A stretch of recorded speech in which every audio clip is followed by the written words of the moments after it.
എല്ലാ കൂട്ടുകാർക്കും പുതിയൊരു വീഡിയോയിലേക്ക് സ്വാഗതം. അപ്പോൾ ഇന്നത്തെ സ്റ്റോറിയിലാണെങ്കിൽ ചക്കിപ്പൂച്ച ഇങ്ങനെ നടന്നു പോയപ്പോഴത്തേനും ഒരു തുണിക്കടയിലാണെങ്കിൽ ചക്കിപ്പൂച്ചയ്ക്ക് ഇഷ്ടപ്പെട്ട നല്ലൊരു ഡ്രസ്സ് കണ്ടു. അപ്പോൾ ചക്കിപ്പൂച്ച എന്നിട്ട് ഓടിപ്പോയി അതങ്ങ് എടുക്കും.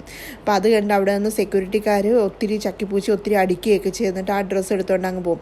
ഇത് കണ്ടുകൊണ്ട് നിന്ന വേറൊരു കണ്ടംപൂച്ചയാണെങ്കിൽ ഈ ചക്കിപ്പൂച്ചയെ വിളിച്ചുകൊണ്ട് വീട്ടിലോട്ട് പോകും. എന്നിട്ട് ഈ ചക്കിപ്പൂച്ചയാണെങ്കിൽ ഭയങ്കര കരച്ചിലായിരുന്നേ. അപ്പോൾ ഈ കരച്ചിൽ കണ്ടുകൊണ്ട് ഈ കണ്ടംപൂച്ചയുണ്ടല്ലോ ഭയങ്കരമായിട്ട് കഷ്ടപ്പെട്ട് എങ്ങനെയെങ്കിലും ആ ഡ്രസ്സ് ചക്കിപ്പൂച്ചയ്ക്ക് വാങ്ങിച്ചു കൊടുക്കണമെന്ന് വെച്ചുകൊണ്ട് ഒത്തിരി കഠിനാധ്വാനമൊക്കെ ചെയ്തിട്ട് ക്യാഷ് ഉണ്ടാക്കിയിട്ട് ആ പൈസയും കൊണ്ട് അവിടെ ചെന്നിട്ട് ആ ഷോപ്പിൽ ചെന്നിട്ട് ആ ഡ്രസ്സ് വാങ്ങിച്ച് ചക്കിപ്പൂച്ചയ്ക്ക് കൊടുക്കും. അപ്പോൾ ചക്കിപ്പൂച്ചയ്ക്ക് ഭയങ്കര സന്തോഷവും.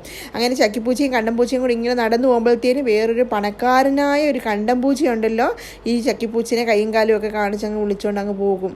ഇത് കണ്ട് നമ്മുടെ പാവം കണ്ടംപൂച്ചയ്ക്ക് ഭയങ്കര വിഷമമായിപ്പോയി. അങ്ങനെ കണ്ടംപൂച്ച ഭയങ്കരമായിട്ട് അവിടെ ഇരുന്ന് കരഞ്ഞു പോയി. എന്ത് ചെയ്യാൻ?